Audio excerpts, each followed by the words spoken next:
Hello and welcome to Arjun education. दोस्तों, आज हम करने वाले हैं English grammar in use by Raymond Murphy 4th edition का यूनिट नंबर 29, जिसमें हम मे एंड माइट को डिस्कस करेंगे।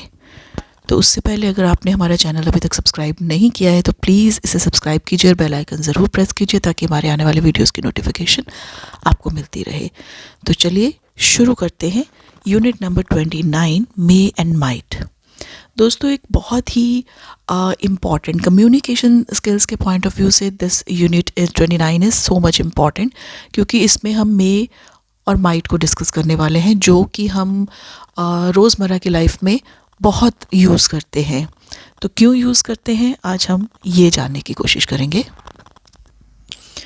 तो यहाँ पे सबसे पहले हमें एक एग्जाम्पल सिचुएशन दे रखी है, तो उसे पढ़ते हैं। You are looking for Ben, nobody is sure where he is, but you get some suggestions। अब हर बंदा बेन को ढूंढ रहा है यहाँ पे, लेकिन किसी को नहीं पता बेन कहाँ पे है। तो हमें कुछ सजेशंस आती हैं, जैसे कुछ लोग हमें बताते हैं वेयर इज़ बेन, बेन कहाँ है। He may be in his office, हो सकता है वो अपने ऑफिस में हो। He might be having lunch, हो सकता है वो लंच कर रहा हो। Ask Ann, she might know, Ann से पूछो, शायद उसे पता हो। तो he may be in his office, he might be having lunch, Ann might know. तो इन सभी में हमने मे और माइट यूज़ किया ये बताने के लिए कि बेन कहाँ है, हम उसकी पॉसिबिलिटी तलाश कर रहे हैं। तो हम मे और माइट वहाँ यूज़ करते हैं जहाँ पे कुछ पॉसिबल होता है। हम मे और माइट दोनों में से कुछ भी यूज़ कर सकते हैं। जनरली कोई बहुत ज़्यादा डिफरेंस नहीं है, कुछ थोड़े बहुत डिफरेंस है, लेकिन पॉसिबिलिटी में कोई ख़ास डिफरेंस नहीं है। तो हम आगे चल के डिस्कस करेंगे कि कहाँ हम सिर्फ मे या सिर्फ माइट भी यूज़ कर सकते हैं। लेकिन इस तरह की पॉसिबिलिटी के लिए हम कुछ भी यूज़ कर सकते हैं। तो हमारे पास और सिचुएशंस हैं। इट मे बी ट्रू और इट माइट बी ट्रू, शायद ये सच है। तो हम शायद जो है शायद हम हिंदी में पॉसिबिलिटी के लिए लगाते हैं, तो इंग्लिश में शायद की जगह पे हम मे लगाएंगे या माइट लगाएंगे। शी माइट नो और शी मे नो, यानी कि शायद उसे पता हो। तो इस तरह से हम मे और माइट का यूज़ करते हैं। कोई पॉसिबिलिटी, शायद ऐसा हो रहा हो, या शायद ऐसा होता हो, या शायद ये हो, या फिर शायद ये नहीं हो। इस तरह की सारी पॉसिबिलिटी के लिए हम इंग्लिश में मे या माइट यूज़ करेंगे। इसकी नेगेटिव फॉर्म है, अगर पॉसिबिलिटी ना की है, शायद नहीं, तो हम मे के साथ नॉट भी लगा सकते हैं, माइट के साथ नॉट भी लगा सकते हैं। तो it may not be true और it might not be true, या फिर she might not work here any more, यानी कि शायद वो यहाँ पे और काम नहीं करना चाहती। तो इस तरह के सारे सेंटेंसेस के लिए हम मे नॉट या माइट नॉट का यूज़ करेंगे। बहुत सिंपल कंस्ट्रक्शन है। सब्जेक्ट है, उसके बाद मे या फिर माइट लगेगा, उसके बाद जो भी हम कहना चाहते हैं कि अगर वो यहाँ है, he may be here, he may not be here, he may be in his office, he may not be in his office. तो इस तरह की सारे सेंटेंसेस हम मे और माइट से बना सकते हैं। इसकी स्ट्रक्चर दे रखी है, सब्जेक्ट है, मे या माइट है। नॉट, अगर हम ना की पॉसिबिलिटी दिखाना चाहते हैं तो नॉट भी लग सकता है। तो आगे सेंटेंस बी वाली कंस्ट्रक्शन भी इसके साथ बन सकती है, जैसे ही मे बी ट्रू या I may not be true. May be doing भी, ऐसा भी सेंटेंस हम बना सकते हैं कि you may not be doing this kind of work. तो इस तरह के सेंटेंसेस अब माइट के साथ भी बना सकते हैं। I might not know, I might not know, he might not work, she might not work. तो ये सारी स्ट्रक्चर हमें इस टेबल में समझा रखी है। हम इनमें से किसी भी तरह का सेंटेंस कोई भी सब्जेक्ट लगा के मे या माइट के साथ बना सकते हैं। हम यहाँ पे एक्टिव भी बना सकते हैं, और देखिए बीन लगा हुआ है, हम पैसिव भी बना सकते हैं। Might be doing, he may be doing. Be में चलते हैं। For the past we use may have done और माइट हैव डन। अब अभी तक हम बात कर रहे थे प्रेजेंट की, he may be here, he may not be here, he might work, he might not work. तो ये सारी प्रेजेंट की पॉसिबिलिटीज़ हैं। अगर हमें पास्ट की कोई बात के बारे में बात करनी है, पास्ट का कोई इंसिडेंट है, तो हम may have plus third form, क्योंकि हैव के बाद हम थर्ड फॉर्म लगाते हैं, तो मे हैव या फिर माइट हैव यूज़ करके उसके बाद third form of the verb लगा सकते हैं। जैसे I wonder why Kate didn't answer her phone. इसका मतलब है कि मुझे हैरानी हो रही है कि केट ने मेरे फ़ोन को जवाब क्यों नहीं दिया, मेरे फ़ोन का जवाब क्यों नहीं दिया। तो इसका जवाब है she may have been asleep, she may have been asleep. शायद वो सो रही हो, उस टाइम पे जब फ़ोन किया था शायद वो सो रही हो। तो ये पास्ट की बात है, इसलिए हमने मे हैव यूज़ किया। एक और एग्जाम्पल है, I can't find my phone anywhere, मुझे अपना फ़ोन कहीं नहीं मिल रहा। तो इसके जवाब में है you might have left it at work, हो सकता है तुमने अपने वर्क प्लेस पे इसे छोड़ दिया हो। तो यहाँ पे माइट हैव और उसके बाद third form left. Why was not Amy at the meeting yesterday, कल जो मीटिंग हुई उसमें एमी क्यों नहीं थी।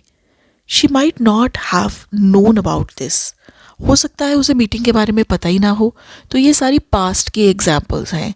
तो पास्ट में जब पास्ट की हम किसी पॉसिबिलिटी का जिक्र कर रहे हैं तो वहाँ पे मे या माइट के साथ हैव लगेगा, हैव के बाद थर्ड फॉर्म लगेगी। प्रेजेंट में हम मे या माइट के साथ फर्स्ट फॉर्म लगाते हैं या फिर फर्स्ट फॉर्म प्लस आईएनजी भी कभी लगा सकते हैं, लेकिन पास्ट में हम जब हैव लगाएंगे मे या माइट के साथ तो थर्ड फॉर्म ही लगेगी। दिस इज़ फॉर श्योर, ये आपको याद रखना है। इस तरह की हमें स्ट्रक्चर भी दे रखी है। पहले सब्जेक्ट है जिसमें आई, वो, यू, दे, ही, शी, कुछ भी सब्जेक्ट लग सकता है। फिर मे या माइट कुछ भी लगा सकते हैं हम। फिर नॉट, अगर ना की पॉसिबिलिटी है तो नॉट लगाएंगे, लेकिन हैव फॉर श्योर लगेगा, ज़रूर हम हैव लगाएंगे। और हैव के बाद इस तरह की कंस्ट्रक्शंस बन सकती हैं कि एक तो हैव के बाद बीन लग सकता है अगर वो पैसिव है, तो हैव बीन अस्लीप और have been at home etcetera etcetera. या फिर you may have been doing, ठीक है। या फिर he might not have known, third form लग सकती है। तो ये तीनों तरह की, यानी कि सब तरह की कंस्ट्रक्शंस हम मे और माइट के साथ बना सकते हैं। सिंगुलर भी बना सकते हैं, प्लूरल भी बना सकते हैं, एक्टिव भी बना सकते हैं, पैसिव भी बना सकते हैं, प्रेजेंट भी यूज़ कर सकते हैं, पास्ट भी यूज़ कर सकते हैं। अब सी में वो कुछ इम्पॉर्टेंट बता रहा है। इम्पॉर्टेंट क्या है कि कुड भी कभी कभी मे और माइट जैसा ही मीनिंग कन्वे करता है। हम जहाँ पे हम मे और माइट लगाते हैं वहाँ पे हम पॉसिबिलिटी के लिहाज से कुड भी लगा सकते हैं। कैसे, ये देखिए, it is a strange story but it could be true, है तो ये अजीब सी स्टोरी पर शायद ये सच हो, पॉसिबिलिटी है कि ये सच हो। तो यहाँ पे हम मे और माइट भी लगा सकते थे। It is a strange story but it might be true या इट मे बी ट्रू, तो यहाँ पे हम कुड भी लगा सकते हैं। यहाँ पे कुड का मतलब मे और माइट की तरह बिल्कुल वैसा ही है। You could have left your phone at work, यानी कि इट इज़ पॉसिबल दैट कि आप अपना फ़ोन ऑफिस में छोड़ आए हों। तो मे हैव लेफ्ट भी लगा सकते थे, हमने कुड हैव लेफ्ट भी लगाया। लेकिन जब हम कुड नॉट लगाएंगे तो उसका मीनिंग चेंज हो जाएगा, यानी कि हम मे या माइट की जगह पे तो कुड लगा सकते हैं अफर्मेटिव या पॉजिटिव सेंटेंसेस में, लेकिन मे नॉट जहाँ पे यूज़ होता है ज़रूरी नहीं कि हम वहाँ पे कुड नॉट भी यूज़ कर सके, उसमें उसका मीनिंग चेंज हो जाएगा। नेगेटिव कुड का मे या माइट से डिफरेंट है।